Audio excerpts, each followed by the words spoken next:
ናም ፖፖ ላይ የሚሰሩ መታቂያቸው ታዋቂ ሰዎች አሉ። አንዴ ብሩን እንዲያዩት ነው የምፈልግ። ያኔ ካዩት አትሰለችም። እዚህ 5000 ኮይን አሁን ስንት ብር ይሆናል? 100,000 ሲሆን $10 ይሆናል ማለት ነው። ጋምብል ስታደርግ ዊል ልታደርግ ትችላለህ። ዊን አደረግክ ማለት ደግሞ አተረፍክ ማለት ነው። ሰላም ሰላም የዩቲዩብ ቤተሰቦቻችን እንዴት ናችሁ? ከ4 ወይም ከ5 ወር በፊት ይመስለኛል በጣም ብዙ ሰው ስለ ፖፖ ላይ ቲክቶክ ላይ ዩቲዩብ ላይ በተለያዩ ማህበራዊ ሚዲያዎች ሲነጋገርበት ነበር። አሁን ግን ትንሽ ረገብ ብሏል። ይሄ የሆነው ለምንድን ነው? ስካም ሆኖ ነው ወይ ሰዎች እየተጨበረበሩ እየተበሉ ወይስ እንደ ልፋታቸው ገንዘብ እያገኙ አይደለም ወይ የሚለውን ነገር ዛሬ በዝርዝር እነግራችኋለሁ። ምክንያቱም በጣም ብዙ ሰዎች ሲወዛገቡበት ነበረ። አሪፍ ነው ገንዘብ አግኝተናል የሚሉ ነበሩ። አይ ገንዘብ እያገኘን አይደለም ልፋቱ ይበልጣል የሚሉ ነገሮች የሚሉ ሰዎችን ሰምተናል። ስለዚህ ዛሬ በባለፈው ቪዲዮ ጋር ኮሜንት ጋር እንደዛ ብዙ አይነት ነገር ያየን ነበር። በጣም ብዙ ሰዎች ብዙ ነገር ሲያወሩ ነበርና ዛሬ ስጋቶቹን የምርም ገንዘብ ይሰራበታል ወይ፣ አንድ ሰውስ ገንዘብ መስራት ከፈለገ በምን አይነት መንገድ መከተል አለበት የሚሉትን ዝርዝር ነገሮች እናወራለን። እህቴ ነች ብዬ ማልፋት ነገር የለም፣ በደንብ ነው ማፋጠጣት። ስለዚህ ሙሉ ቪዲዮውን ብትከታተሉ ጥሩ ነገር ታገኛላችሁ ብዬ አስባለሁ። እና መጀመሪያ እንኳን ደህና መጣሽ። እንኳን ደህና ቆየኝ። ዛሬ በጣም ብዙ ጥያቄዎችን ያስኩልሽ። እነዚህ ሁሉ ጥያቄዎች ለሷን የሚቀርቡት መጀመሪያ ናም ፖፖ ላይ የሚሰሩ መታቂያቸው ታዋቂ ሰዎች አሉ። ተዋናይ ሊሆኑ ይችላሉ፣ ሙዚቀኞች እንደዚህ። ምክንያቱም የአንድን ነገር ሌጂት መሆኑን ህጋዊ መሆኑን የምናውቀው በሱ ስለሆነ የምታውቂያቸው ሰዎች አሉ? አዎ የተወሰነ ጊዜ እንዳልከው ባለፈው ሲወራ እንደነበረው አዲስ እንደነበረ ያኔ በደንብ በተለይ ቲክቶክ ሊቆም ነው በተባለበት ሰዓት ነው ስለ ፖፖ ላይቭ በደንብ መወራት የጀመረ። ያን እዛ ጋር ሁለት ማቃቸው ልጅ ተዋናዮች በደንብ ታዋቂ የሆኑ ጀምረው ነበረ። አሁን ጋር ግን አይቻቸው አላውቅም። ባይዘዌ ቲክቶክ ጋር ራሱን አውፈንቴ ገብቶ ነበር። በጣም ብዙ ቲም ቢውልድ አድርጎ ነበር ፖፖ ላይቭ ላይ። አዎ በጣም ቫይራል ሆኖ ሌብሎ ራሱ በጣም አድጎ ነበረ ማለት ነው። ስለዚህ እንደ ቲክቶክ ቫይራል መባል አለ ማለት ነው። አሁን ለምሳሌ አንድ ሰው ላይቭ ገብቶ የሆነ ነገር ሲሰራ ለምሳሌ ታብታብ አለው። አዎ አለው፣ ብዙ ነገር አለ። ባይዘው ከቲክቶክ ጋር በጣም ብዙ የሚመሳሰሉት ነገሮች አሉ። እሺ፣ ስለዚህ ታብታብ ሲደረግለት ምናምን ቫይራል ይወጣል ማለት ነው። ስለዚህ ብዙ ሰዎች ያዩታል። ዛት ሚንስ እንደ ቲክቶክ ጊፍት ይሰጠዋል። አዎ ታዲያ ፖፖ ላይቭ ገንዘብ የሚያስገኝ ከሆነ ብዙ ሰዎች ለምንድን ነው የማይሰሩት? ይሄ ጥሩ ጥያቄ ነው። ብዙ ሰዎች የማይሰሩት በየቀኑ ዴይሊ ታስክ አለው። ላይቭ መግባት፣ ፓርቲ መስራት አለው። ሰው ደግሞ ያንን ሬጉላር ማድረግ ይሰለቸዋል። አሁን እኔ ባይዘው ብዙ ልጆች እንደገቡ እንዲያደርጉ የምፈልገው ምን እንደው ታውቃለህ፣ እንደምንም ብለው ዌልካም ጊፍቷን ተጠቅመው አንዴ ብሩን እንዲያዩት ነው የምፈልግ። ያኔ ካዩት አትሰለችም። ኦልሬዲ ብር እኮ ያገኛል ብሎ ዌልካም ጊፍት አለው። ስንት ይሰጣል? በየቀኑ ሴቶች ከሆኑ 2 ሰዓት ሲሰሩ 5,000 በአንድ ሰዓት 5,000 በአንድ ሰዓት 5,000 10,000 ይሰጣል ኮይን ማለት ነው። ስለዚህ 5,000 ኮይን አሁን ስንት ብር ይሆናል? 100,000 ሲሆን $10 ይሆናል ማለት ነው። ሚኒመሙ የሚወጣው 100,000 ሲሆን $10 ሲሆን ማለት ነው። ስለዚህ 2 ሰዓት ፓርቲ 2 ሰዓት ላይቭ ይሰራል። ከላይቭ ደግሞ እንደነገርኩ 5,000 10,000 ከፓርቲ 800 1,600 ያገኛል። በቀን 7,000 11,800 ያገኛል ማለት ነው ዌልካም ጊፍቱ ጋር ለሰባት ቀን ያክል። ስለዚህ ለማውጣት $10 ለማውጣት አንድ ሰው ስንት ጊዜ ሚኒመም ስንት ጊዜ ይፈጅበታል? 10 ቀን እንደው በደንብ ጠንካራ ጊፍተር እንኳ ባይሰጠው ብለን ብናስብ 10 ቀን ይፈጅበታል። አሁን እዚህ ጋር የምናወራው ላይቭ የሚገቡት ብዛቶች ሴቶች ስለሆኑ ስለ ሴቶች ነው። ስለዚህ ሴቶች እንደገቡ 2 ሰዓት በየቀኑ ይገባሉ። ለ7 ቀን ያክል 10 ሺህ ያገኛሉ። ፓርቲ ጋር ደግሞ 2 ሰዓት 800 1,600 ያገኛሉ። ስለዚህ እሱን ስንሰራው ቢያንስ 10 ቀን በ10 ቀን ውስጥ 100,000 ይሞላላቸዋል። በ10 ቀን $10 የሚያገኝ ከሆነ አንድ ሰው 10 ሲባዛ በ160 በቴሌ ብርን በንግድ ባንክ ማውጣት ይቻላል አይደል? ባለው ምንዛሬ ለምሳሌ 160 ወይ 150 ቢሆን 1,600 ብር ማለት ነው በ10 ቀን። ስለዚህ 1,600 ብር አንድ ሰው ለአንድ ወር ቢሰራ 3 ያወጣል ማለት ነው። 10 አይ እንደሱ ሳይሆን ዌልካም ጊፍቱ የሚቀጥለው ለ7 ቀን ያክል ነው። ከዛ በኋላ ወደ 1,000 ይወርዳል ማለት ነው። ኦርዲናሪ ሆስት ይሆናል። 10 ቀን ሳይሆን ከዛ በላይ ይፈጅበታል ከዛ በኋላ። አዎ የመጀመሪያውን 10 ቀን ሰርቶ እንደሚሰራ ካወቀ ከዛ በኋላ 1,000 ነው ላይቭ የሚሰራው። ፓርቲ 2 ሰዓት ነው 800 1,600 ይሆናል። ግን ሌሎች የምንጨምራቸው ታስኮች ሌቭል ሲያድግ ፒኬ የሚባል ምናምን አለ። ዲቴል ወደ በኋላ እናየዋለን። ስለዚህ አሁን አንድ ሰው በአንድ ወር $30 ማውጣት ይችላል እንደየእንትኑን። አሁን እዚህ ጋር ሆስት ብቻ ሆኖ ከሆነ ላያወጣም ይችላል። ኤጀንት ከሆነ ደግሞ ከዛ በላይም ሊያወጣ ይችላል። እንትኖቹ ይለያያሉ ማለት ነው። እንደ ፕሮግረሱ እንደደረሰበት ደረጃ ምናምን ይወስናል እኮ። ዞሮ አሁን አንድ ሰው በደንብ ጠንክሮ ቢሰራ ቢያንስ በወር $30 ያወጣል። 30 ማለት 1,600 ሲባዛ በ3 4,800 ብር ማለት ነው። ኦኬ። ስለዚህ አንድ ሰው በአንድ ወር ውስጥ ቢያንስ 4800 ብር የማግኘት እድል አለው። አዎ አሁን እዚህ ጋር ሰው ትኩረት አድርጎ እንዲሰማኝ የምፈልገው ሰው ይሄ የሙሉ ጊዜ ሊሆን ይችላል፣ የሙሉ ጊዜ ማድረግ ትችላለህ። ምክንያቱም ሌሎች ፊቸሮች ስላሉት ወደ በኋላ ዲቴል እናየዋለን። ኮይን ሴለር የሚባል አለ፣ ኤሳይደል ሮኬት ቶስት የሚባል እንደሱ ከሆን የሙሉ ጊዜ ሰዓትን ነው የምትጠቀመው። ፖስት ብቻ ሆኖ ከሆነ ግን የሚሰራው ሰንበዲ አንዳንድ ሰዓት ለ7 ቀን ነው 2 ሰዓት የሚሰራው። ከዛ በኋላ ደግሞ አንዳንድ ሰዓት ነው። ፓርቲ ደግሞ ኖርማሊ ቁጭ አድርገው ስራህን መስራት ስለምትችል የፓርቲውን በዛ መልኩ መስራት ስለሚችል ጎን ለጎን አሁን ለምሳሌ ሰው ብዛት ቲክቶክ ወይ ዩቲዩብ ምናምን ነው የሚያይ። ስለዚህ እንደዛ ታድርጉ ሳይሆን ከዛ ከምታደርጉት ሰዓት ቀንሶ 1 ሰዓቷን ለዚች ነገር ማድረግና ይሄ ደግሞ ብር ስለሚሆን ማለት ነው። ማለት አሁን ብዙ ሰው የሚሸወደው አሁን ለምሳሌ የሆነ ነገር ለመንቀፍ አሁን ከዚህ በፊት በሰራነው ቪዲዮ ላይ ብዙ ሰው ለመንቀፍ የሚቸኩለው ምንድን ነው? ቲክቶክ ላይ ረጅም ሰዓት ምንም ሳያደርግ ገንዘብ እያጠፋ ስክሮል ያደርጋል። ዩቲዩብ ላይ ይሆን የማይጠቅመው ለህይወቱ ያን ያክል እውቀት የማይሰጠው የማያዝናናውን ነገር ስክሮል እያደረገ ከሚማረር ገንዘብ ሊያገኝበት የሚችለውን ነገር ቢሞክር ነው ፖይንቱ አይደለ? አትሊስት ገንዘብ ሜክ እያረኩ ነው ይላል እሱ። ሲያስቀጥል ደግሞ አሁን ቲክቶክ ጋር የምታየው ስለ ጦርነት ሊሆን ይችላል። ያ ጭንቀት ውስጥ ነው የሚከትል። እዚህ ጋር ግን እርስ በርስ እየተነጋገርክ ስለ ብዙ ነገር እያወራ እየተዝናናህም ብርን በዛውም እያገኘ። ሌላው ብዙ ሰው የሚጠራጠረውና እንትን የሚለው ነገር በቃ ቁጭ ብለሽ የሆነ ዲዝ ሆነሽ ነው ላይ ላይ የምትቀመጪው እንደዚህ ማለታችም እና ይሄ ነገር ደግሞ ለብዙ ሰው ኮምፎርት የሰጠው አይመስለኝም። አሁን ለምሳሌ ቲክቶክ ላይቭ ላይ ብትወጪ ከላይቡ አይ በቃ ምን ብሎ አያስወጣሽም አይቀጣሽም ምናምን። ፖፖ ላይቭ ግን እንደዛ አይደለም። ላይቭ ላይ ከገባሽ በቃ ገባሽ ነው። እንደዚህ ውልፍት ማለት የለም፣ ሌላ ሰው መግባት የለበትም ምናምን አይደለ? ይሄ ነገር ላይክ ሰዎችን እስረኛ እያረገ ነው ብለው የሚያስቡ ሰዎች አሉ። ባይዘው የማንኛውም ፕላትፎርም ህግና ደንብ አለው። ስለዚህ የቲክቶክም ህግና ደንብ አለው፣ የፖፖ ደግሞ የራሱ ህግ ደንብ አለው። ከዛ ውስጥ የመጀመሪያው ላይቭ ስንገባ ሌላ ሰው ማስገባት አንችልም። ብቻችንን ነው። ሌላ ሰው ከኋላ መግባት የለበትም። እሱ ከምን አንጻር መሰለ? በብዛት እዚህ ጋር እናቶች ነው የሚሰሩበት፣ ልጆች ምናምን እዚህ ጋር አንደር 17 ለፕራይቬሲ ጭምር ነው ማለት ነው። አዎ ለዚህ ጭምር ነው። ወንዶች ላይቭ መግባት አይጠበቅባቸውም። ፓርቲ ብቻ ነው ታስካቸው። መጀመሪያም ኤጀንት ከሆኑም ፓርቲ ጋር ብቻ ኮሚኒኬት እያደረጉ ላይቭ ላይ ሳታሳይ ዝም ብለሽ መቀመጥ ነው። ፓርቲ የሚባል የሚከፈት ነገር አለ። እሱን ከፍተህ ሰዎቹ ሲመጡ እዛ ጋር ኮሚኒኬት እያደረግ ማሰራት ማለት ነው። ሰዎችን ሴቶች አሁን ለምሳሌ ቤት ሲቀመጡ ልጅ ወልደው ሲቀመጡ ምናምን ጸጉራቸውን ራሱ ላያበጥሩ ይችላሉ። እዚህ ጋር ግን ላይቭ እገባለሁ ብለው ካሰቡ ራሳቸውን ቴኬር አድርገው ነው ግዴታ ላይቭ የሚገቡት። አክቲቭ እንዲሆኑ ከሰዎች ጋር ኮሚኒኬት እንዲያደርጉ፣ ድብርት ውስጥ እንዳይገቡ። እኛ ሀገር 3 ወር ሳይሆን ሌሎች ሀገር 3 ዓመት ድረስ ረፍት ይሰጣል፣ የወሊድ ረፍት። ስለዚህ 3 ዓመት ሙሉ ከማህበረሰቡ ተገለል። አንዳንዴ እኮ ስራ የሚያስፈልገው ብዙ ለምን ይመስልሃል? የብር ችግር ኑሮባቸው እኮ ላይሆን ይችላል፣ ግን ለመውጣት ስንል ደግሞ ለመውጣት ስንል ቢያንስ ራሳችን ቴኬር እናረጋለን ነው። ብዙ ቤት የሚውሉ ሰዎች በቢጃማ ምናምን የሚውሉት አይደለ? ላይቭ ልትገባ ስትል ግን ሰው ሊያየኝ ነው ብለህ ስለምታስብ ራስህ ሳይኮሎጂካሊም ራስህን ቴኬር አድርገህ ስለምትገባ ለዛ ነው። ስለዚህ ኮኔክትድ መሆን ይሄ ከሱሳይድ አሁን ብዙ ሰው ቤት ብቻውን ሱሳይድ ሁላ ያስብ ይችላል። ብዙ ጊዜ የወለዱ እናቶች በጣም ድብርት ውስጥ ይገባሉ። ለምን መሰለህ? ሁሉ ነገር አዲስ ነው። ልጁ አዲስ ነው። ስራ መተዋቸው አዲስ ነው። ቤት መዋላቸው ያ ኤክስቼንጅ ስላለ ኮሚኒኬት ማድረጋቸው በጣም ትልቅ ነገር ነው። ለዛ ነው። ስለዚህ አሁን ይሄን ፖፑላር ለመስራት ብዙ ጊዜ የሚመከረው ሴቶች ከሆኑ የወለዱ ቢሆኑ ቤት ውስጥ የማይንቀሳቀሱ የቤት ሰራተኞች ቢሆኑ የሆነ መውጣትና ተፍ ብለው መስራት የማይችሉ ላይክ ወይም እድሉን ያላገኙ የማይችሉ ሳይሆን እድሉን ያላገኙ ቢሆኑ የተሻለ ውጤታማ ይሆናሉ ነው። እነሱ በጣም ውጤታማ ይሆናሉ ነው። ግን ቢሮ ሁነው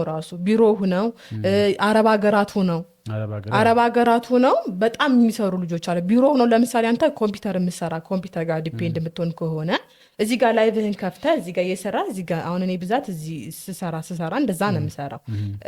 ማውራት ላይ ይጠበቅብኝ ይችላል ወይ ደግሞ በቴክስት ላወራቸው እችላለሁኝ፣ ግን እዚህ ጋር ስራህን መስራት ትችላለህ። ሌላው ብዙ ጊዜ ሰዎች የሚያነሱት ጥያቄ ምንድን ነው? ጋምብሊንግ የሚባል ነገር አለው አይደለ? ጋምብሊንግ የሆነት ቁማር ነው ወይ? ስለዚህ አንድ ሰው የሆነ ነገር አስገብቶ የሆነ ነገር ይበላሉ። እሺ ፖፑላይቭ ጋር ጋምብልና ጌም የሚባል ነገር አለ። በዋነኛነት እነሱን የምንጫወታቸው በኮይን ነው። ራሳችን ሰርተን ባገኘናቸው ኮይን የምንጫወት። ጋምብል ማለት ለምሳሌ በ100 ኮይን ቢጀመር 100 ኮይን የሆነ ሰንበዲ እዛ ጋር ፓርቲ ጋር ወይ ላይቭ ጋር ሁኜ መርጭ የሆነ ሰው ሴንድ እለዋለሁ። ወይ ዊን ታረጋለህ ወይ ሉዝ ታረጋለህ ነው። አሁን ኮኔክሽን አሪፍ ከሆነ 100 እንትን ብዬ 800 ሊሰጠኝ ይችላል። ለአንተ ደግሞ እንደዛ ሲሆን አንተ ጋር ደግሞ የሚሰጥ ፖይንት አለ። አንተ ጋምብል ሳደርግብህ የሚሰጥ ፖይንት አለ። ስለዚህ ይሄ ሁለቱንም ዊን ዊን ነው። የሰውን ሪሌሽን ከመጨመር አንጻር ነው። ሲያስቀጥል ሰፖርት ለማድረግ ሰውን የምትጠቀምበት ነው እንጂ ስራዬ ብለህ በብር እንትን ብለህ ምናምን እንደዚህ አይነት ሰው አጋጥሞኝ አያውቅም። ጋምብል ስታደርግ ዊን ልታደርግ ትችላለህ። ዊን አደረግክ ማለት ደግሞ አተረፍክ ማለት ነው። ሉዝም ስታደርግ ደግሞ ሌቭል ያድጋል። ኮይን ስለሰጠክ ብቻ ኮይኑን ሴንት ስላደረግከው ብቻ ማድረጉ በራሱ ሌቭል ያሳድጋል ማለት ነው። ጊፍት ከመስጠት ጋር ስለሚገናኝ ሌቭሉ ሲያድግ ምንድን ነው የሚጨምርልሽ ነገር በኋላ? ሌቭሉ ሲያድግ አሁን ወንዶች ሌቭላቸው ሲያድግ ሌቭል 5 ሲደርሱ ላይቭ መግባት ይችላሉ። ራሳቸው ፓርቲ መክፈት ይችላሉ። እስከዛ ድረስ ሌቭል 5 እስከሚደርሱ ጌምም ጋምብል ማድረግ ይችላሉ። ጌም መጫወት አይችሉም። ጌም የሚከፈተው ሌቭል 5 ስትደርስ ነው። ይሄ ምንድነው? ስለ ፕላትፎርሙ እውቀት ኑሮክ ነው ማለት ነው። ወንዶች በተለይ እኛ ቀጥታ ነው ፖይንት የምንሰራው፣ እነሱ ፖይንት አይሰሩም፣ ኮይን ነው የሚያገኙት። እሱን ነገር ደግሞ ለማጠናከር እና ላይቭ ገብተው ጌም ለመጫወትም ሌቭላቸው ሌቭል 5 መድረስ ጌም ለመጀመር ሌቭል 5 መድረስ ያለብህ ማለት ነው። ሌላው ብዙ ጊዜ እኔም የሚያስቀኝ ነገር 666 ነው ኢሉሚናቲ ነው ምናምን ነገር ይባላል። በሱ ጉዳይ እኔም መልሰው ነገር አለ። ግን አንቺ ምን ታስቢያለሽ? ኢሉሚናቲ ነው አንቺ አሁን የጥልቁ ማህበር አባል ነሽ? ምን መሰለክ፣ ሁሉም ሰው እንዳስተሳሰቡ ነው። ሃይማኖት ምንድን ነው? መጀመሪያ የሃይማኖት ወይ ደግሞ የ666 እንትን መግባት አለበት ብዬ አስባለሁ። እኔ ትርጉሙ ቲክቶክ አሁን አንዳንዴ ወይ ደግሞ ኢንስታግራም ብታይ ራሱን ሲያጠፋ የምታይ 16 ዓመት ፖርን የምታይበት እንትን አለ። እዚህ ጋር እንኳን እንደዛ እንደዚህ የተገለጠ እንደዚህ ጡት የሚታይበት ነገር ቢታይ ራሱ ከአንዳንድ ላይቡ በራሱ ያቋርጥብሃል። በቃ ብዛት አሁን እዛ ፖፖ ጋር ብትገባ እና ብታይ ስለ ፖፖ ላይቭ ሲያስረዱ ሲመዘግቡ ኤጀንት ሲመዘግቡ ምናምን የምታይ እንጂ ኤክስትራ ነገር ራሱ አታወራ። በቃ ስለዚህ እድሉም አይሰጥህም። እንደዛ ብታወራ ማንም ሰው ቁጭ ብሎ እንዳንተ እንደ ቲክቶክ የሚያይክ ሰው የለም ማለት ነው። ስለዚህ አሁን አዲስ ማድረግ የፈለግሽው ነገር ቲክቶክ ላይ ብዙ ነገር ይደረጋል። ሰው ዱቄት ሲቀባ ታያለሽ፣ ሲሰዳደቡ ታያለሽ፣ በፖለቲካ በሃይማኖት ብዙ ነገር ሲደረጉ እናያለን። ያንኛው ደግሞ የተሻለ ፖዚቲቭ ነው። አይ ቲንክ ፖዚቲቭ ነገር ነው የሚያስተምሩት። በዛ ላይ ደግሞ መገላለጥን አይፈቅድም። ስለዚህ 666 ማለት ምንድን ነው? ይሄ ከማህበረሰባችን የወጣ በጣም የሚያስጠላ ነገር ሰይጣናዊ ማድረግ ነው። እዚህ ጋር ግን የትኛው ነው ሰይጣናዊ? አሁን ሰው ምንድን ነው ከዚህ ውስጥ ከ666 ነው የሚያስብልህ ምንድን ነው ብትለው እንዲህ ነው የሚልህ ነገር። አሁን አንድ ነገር በዚህ ጉዳይ እንትን ማለት የምፈልገው እኔ ብዙ ጊዜ እኔ ስሰማ አሁን ይሄ ፖፑላር ብቻ ሳይሆን ሌላ ማንኛውም እንትን የሆነ ቴክኖሎጂ ሲመጣ 666 ነው ኢሉሚናቲ ነው የሚባል ነገር አለ። እኔ እንደማምነው እንግዲህ ይሄ የየራሱ ሰው ኢሉሚናቲን 666ን ዲፋይን የሚያደርግበት የራሱ መንገድ አለው። እኔ ግን የኔን ዲፋይን ሳደርገው ማንኛውም እንትን ነገር ይሄ ሰይጣናዊ የምትይው ነገር የሚወስድብሽ ሳታውቂው አይደለም፣ ዊልሽን ነው ፈቃድሽን ነው የሚወስደው። ማንኛውም ነገር የሚወስደው ፈቃድህን ነው። ለምሳሌ አሁን አንድ ሰው የፖርኖግራፊ ሱሰኛ ቢሆን በቃ ኢሉሚናቲ ነው እሱ። ለምን ብትይ ፈቃድሽን ነው እየወሰደ ያለው፣ አስገድዶ እየው ምናምን ብሎ አይደለም። ሳታውቀው አይደለም እየወሰደ ያለው፣ አውቀኸው እንድትከተለው ነው የሚያደርግህ። ሰይጣንም በይው ማንም በይው ማንነትህን በፈቃድህ ነው የሚወስደው። ሌላው ወሳኝ ነገር ሰው አንደርስታንድ ማድረግ ያለበት ብዬ የማምነው ማንኛውም ቴክኖሎጂን በይው ማንኛውም ነገር ሁለት ዘርፍ አለው፣ ኔጌቲቭ እና ፖዚቲቭ። ጥሩ ሳይድ አለው፣ መጥፎ ሳይድ አለው። ስለዚህ አንድ ሰው አንድን ነገር የሚጠቀመው ለምንድን ነው? የሆነ ነገር ገንዘብ ማግኝበት ጥሩ ነገር ለማህበረሰቡ ሰጥቼ አሪፍ ነገር አድርጌ የሚጠቅም ነገር የሚያስተምር ነገር የሚያዝናና ነገር አድርጌ ገንዘብ ማግኘት መቻል ይሄ ትክክል ሰይጣናዊም አይደለም። ከዛ በተቃራኒው ደግሞ አንድ ሰው እየተሳደበ ምን እያለ የሆነ ነገር ሰዎችን በመጥፎ ነገር እየመራ ገንዘብ ሜክ ማድረግ ይሄ ነው ሰይጣናዊ።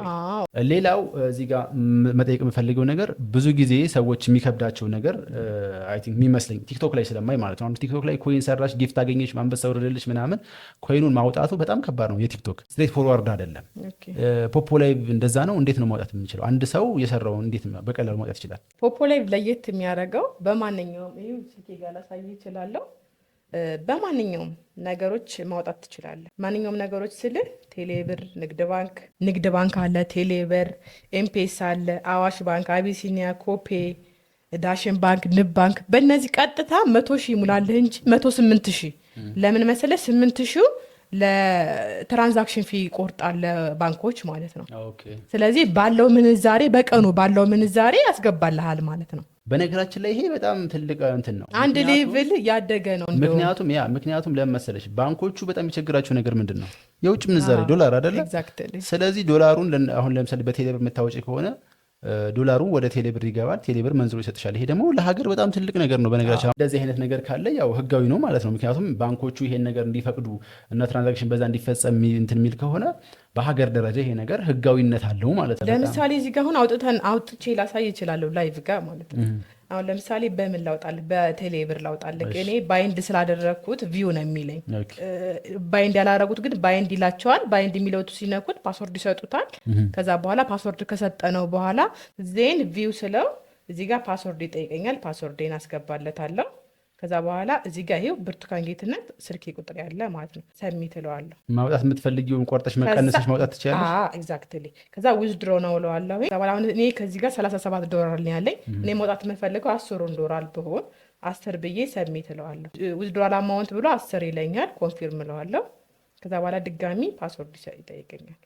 ልክ ፓስወርዱን ሳስገባለት ይሄው ቼክ ዲቴይል የሚል ይመጣል። ዛሬ እንደውም የሚገርም ይሄው ሎካል ከረንሲ ብሎ 1660 ብር ነው 160 ምናምን ብር ነው ማለት ነው ምንዛሬው። ቀጥታውን ይሄ ቴሌ ብር ጋር ገብቶልኛል ማለት ነው። በዚህ መልኩ ማሳየት እንችላለን ማለት ነው። ሌላው ፖፖ ላይቭ ላይ ገንዘብ የመስሪያ መንገዶች ይኖራሉ አይደለ? ከአንድ ሰው ላይቭ መግባት ባይፈልግ ወይም ደግሞ ሌሎችን ኢንቫይት በማድረግ ብቻ ገንዘብ መስራት ይችላል። ምን አይነት የገንዘብ መስሪያ መንገዶች አሉ? በጣም ብዙ ነገሮች አሉ። በዋነኛነት ኤጀንት ነው። ብዙ ሰው የሚያውቀው ኤጀንትነትን ነው። ኤጀንት ማለት አንተ ኤጀንት ትሆንና በአንተ ውስጥ ልጆችን እየመዘገብክ እነሱን እያስተማርክ ኤጀንት ማድረግ ነው። እሱ ጥቅሙ ምንድነው? ኔትወርኪንግ ቢውል ታረጋለህ። በዛ በአንተ ኤጀንት ውስጥ የሚገቡት እያንዳንዶቹ ሰዎች ትራንዛክሽን ሲያደርጉ ባለህ ኤጀንት ሌቭል ልክ ኮሚሽን ይገባልካል ማለት ነው። ለምሳሌ 100 ሺህ ብትቀያየር እና ዲጋ ብትሆን ልጆች ትራንዛክሽን ሲያደርጉ ስንት ይገባልሃል? 2800 ብር ይገባል። 2800 ኮይን ይገባል። ፒኬ የሚባል አለ። ፒኬ ማለት እንደ ቲክቶክ ጌም ነው። ደቂቃ ይቆጥራል። ጊፍተሮች ሲኖሩ ጊፍተሮች ፑሽ ያደርገዋል ማለት ነው። ፑሽ ያደርገዋል፣ ዊን ታደርጋለህ።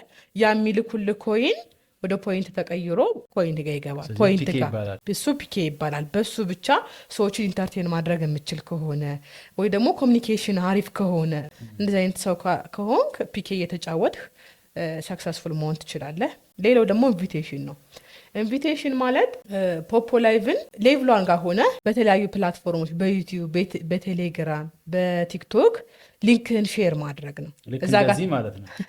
እሺ እና በስነ ስርዓት ልጆቹ ገብተው ለ7 ቀን ያክል 12 ሰዓት ከሰሩልን 60 ሺህ ታገኛለህ። 60 ሺህ ፖይንት ማለት ነው።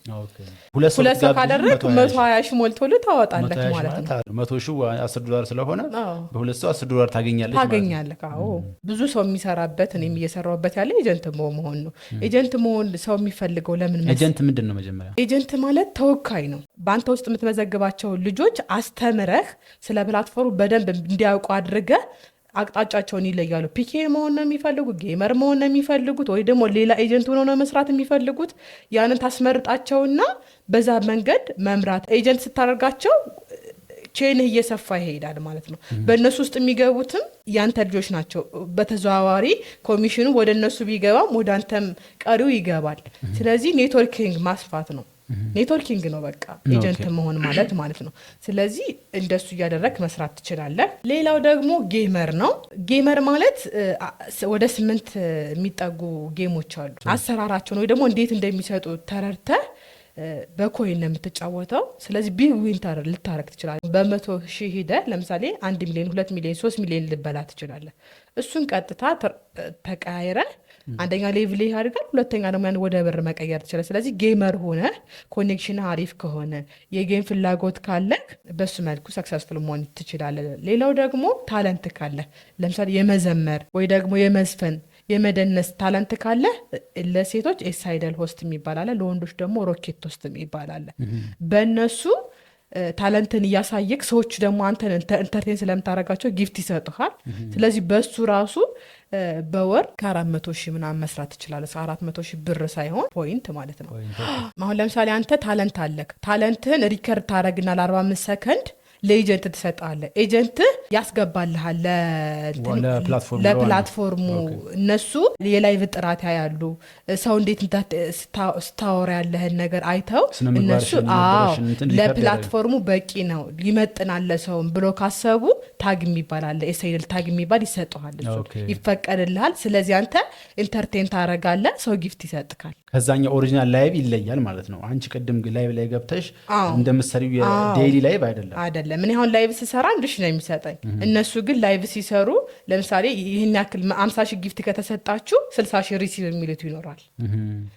100 ሺህ ከተሰጣቸውና 720 ሰዓት ከሰሩ ላይቭ ጋር ድጋሚ 60 ሺህ እያለ የሚሰጣቸው ነገር በተሰጣቸው ጊፍት ልክ የሚሰጣቸው ኤክስትራ ቦነስ ያለ ማለት ነው። ስለዚህ ኖርማል ኤጀንት ሆነ ከምትሰራው የተሻለ ነገር አለው ማለት ነው። ይሳይደል ሆኖ መስራት። ሮኬት ውስጥ ደግሞ ለወንዶች ነው፣ ተመሳሳይ ነው ከሴቶች ጋር። ስለዚህ አሁን እዚህ ጋር ማረጋገጥ የምፈልገው አንድ ሰው ፖፖ ላይቭ ላይ ለመስራት ወይም ይሄ ሁሉ እንትን ለማድረግ መጀመሪያ ገንዘብ ማስገባት ገንዘብ እንትን ማለት አይጠበቅበት። አሁን ለምሳሌ አንተ ሰው ማስገባውም የለኝም ኢንቫይትም አላረገም ካልክ አንተ ታስክን እስከሰራ ድረስ ፕላትፎርም ላይቭ እስከገባ ድረስ ፕላትፎርሙ መክፈሉን አያቋርጥም ማለት ነው። ኦኬ።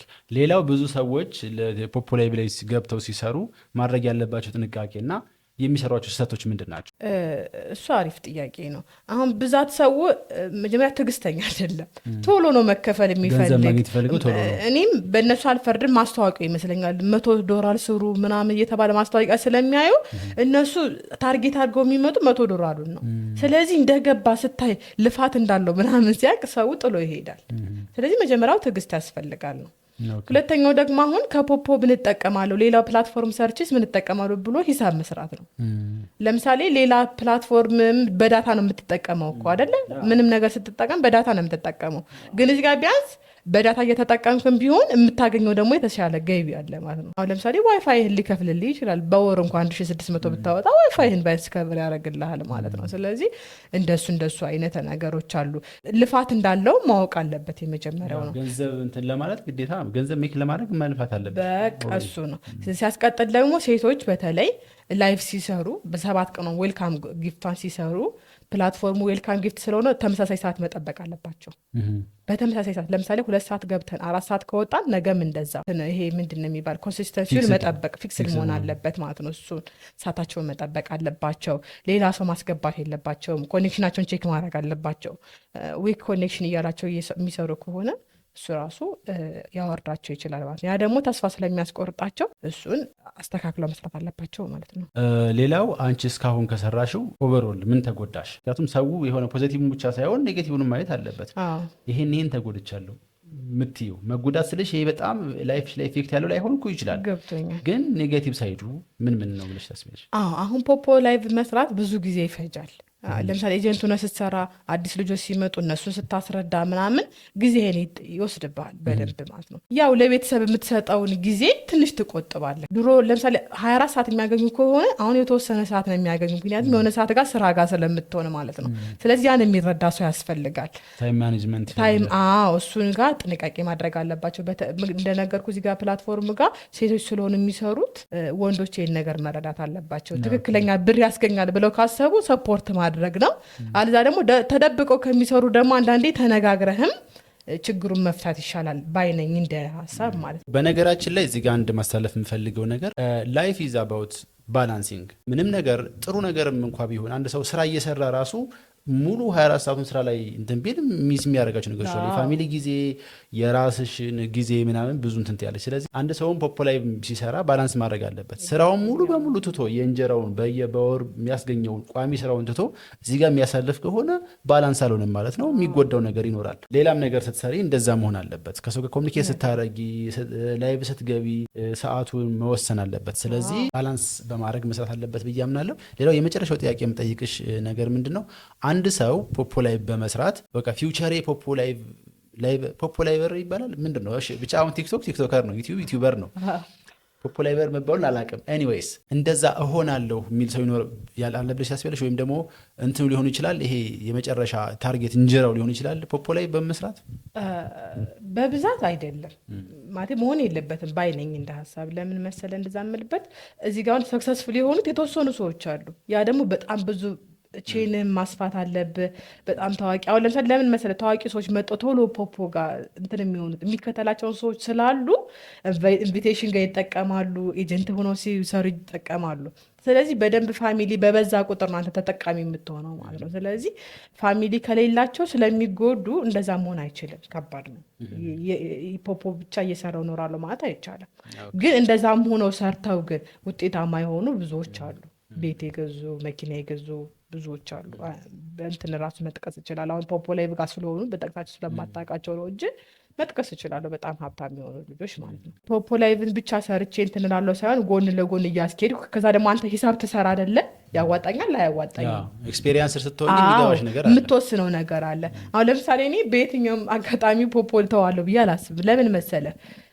ተጨማሪ እንትን ሰጥቶኛል፣ የብር ነፃነት ሰጥቶኛል ማለት ነው። በቃ እዚህ ጋር ስራ ታገኛለህ፣ እዚህ ጋር ደግሞ ሳታስበው ነው ያብር የሚሞላልህ። ታስቀጥል ብዙ ነገር ታረግበታለህ፣ ብዙ ነገር ከበር ታረግበታለህ። ማህበራዊ ሚዲያው እንዴት መጠቀም እንዳለብሽ ፖዚቲቭሊ በደንብ አውቄበታለሁ። በቃ እሱን አውቄበታለሁ። ኦንላይን ቢዝነስ አሁን ፌክ ነው የሚለውን ነገር ራሱ ዲስፕሩፍ አድርጎልኛል። ፖፖ ላይ መስራት ይቻላል ብዬ እንዳስብ አድርጎኛል። ቴክኖሎጂ ራሱ ወደዛ እየሄድ አይደለ?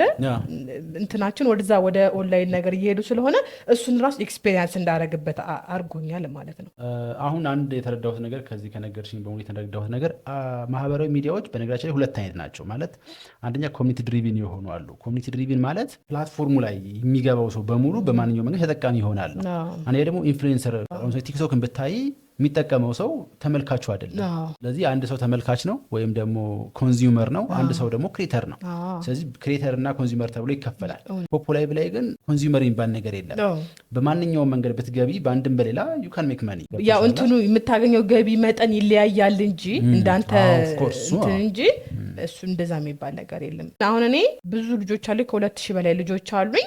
እነሱ እኔን የሚያዩኝ እንደ መምህራቸው ወይ ደግሞ እንዴት ነው ጋይድ እንደማረጋቸው ሰው ነው የሚያዩኝ። እኔ ደግሞ እነሱን መለወጥ እንደሚፈልጉ ሰው ነው ትሪት የምትደራረግ። ስለዚህ እንትን ርቀት ጠብቀህ ነገሮችን እንትን ብለህ ነው ማለት ነው የምታስኬደው። ያ ማለት ሁሉም የገባው ሰው ገንዘብ ሜክ ለማድረግ ነው የገባው በቃ ብለህ ስለምታስብ እሱን ስሬ ስለሚያየው አንተም ስሬ ስለምታየው ለቧልት የምታደርገው ጊዜ አይኖርም ማለት ነው። አሁን ለምሳሌ ፖፖ ላይቭ ላይ ምንም ገንዘብ ሜክ ማድረግ አልፈልግም ማየት ግን እፈልጋለሁ ማለት ትችላለሁ። አይ ትችላለህ። ያው ስክሮል የሚደረግ ነገር አለው ባይዘው ግን ስክሮል ስታደርግ የምታየው ሰንበዲ ብር ሊሰራ ገብቶ ላይ ብየሰራ ነው።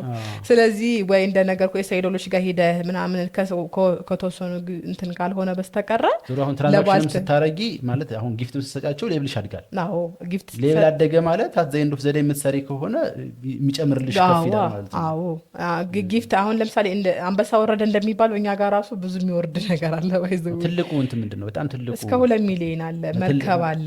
ኦኬ መርከብ የሚባል አለ። ብዙ አይነት አሉ፣ መኪናም አሉ ምናምን። ግን እስከ 2 ሚሊዮን ጊፍቶች አሉ። 2 ሚሊዮኑ ሲላክልህ 30% ተቆርጠው ፕላትፎርሙ 70% ነው ፖይንት ጋር የሚገባል። እሱን ለ100 ሺህ ታካፊው ስንት ዶላር ነው? ከባድ ነው። ኦኬ ቀረ የምትይው ወይም መሳለፍ የምፈልጊው ነገር ካለ በዚሁ እንትን ድሉ ልስጥሽ። እሺ ፖፖ ላይቭ መጀመር የምትፈልጉ ልጆች ካላችሁ ዩቲዩብ ከፍቻለሁ፣ በዛውም እየገባችሁ ሰብስክራይብ አድርጉ። ኦሬንጅ ቲዩብ 12 ይላል። ሊንኩን እናስቀምጥላችኋለን። እዛ ጋር እየገባችሁ ማንኛውም ጥያቄ መጠየቅ ትችላላችሁ። አብረን መስራት እንችላለን። በዚህ ቴሌግራም ዩዘር ኔም እና በዚህ ፖፖ አይዲ ደግሞ ታገኙኛላችሁ። ማንኛውም ጥያቄ ብትጠይቁ እዛ ጋር መልሳለሁ። አንተንም ስለጋበዝከኝ በጣም አመሰግናለሁ። ችግር የለውም። ስለዚህ ማንኛውም ጥያቄ አስተያየት ካላችሁ መጀመር የምትፈልጉ ከሆነ እዚህ ጋር ባስቀምጥላችሁ የቴሌግራም ዩዘር ኔም ኮንታክት ማድረግ ትችላላችሁ። ሌላው ስለ ፕሮግራሙ ማንኛውም ጥያቄ አስተያየት ካላችሁ ኮሜንት ላይ ጻፉልኝ። በተረፈ እናመሰግናለን። ይመቻችሁ። ፒስ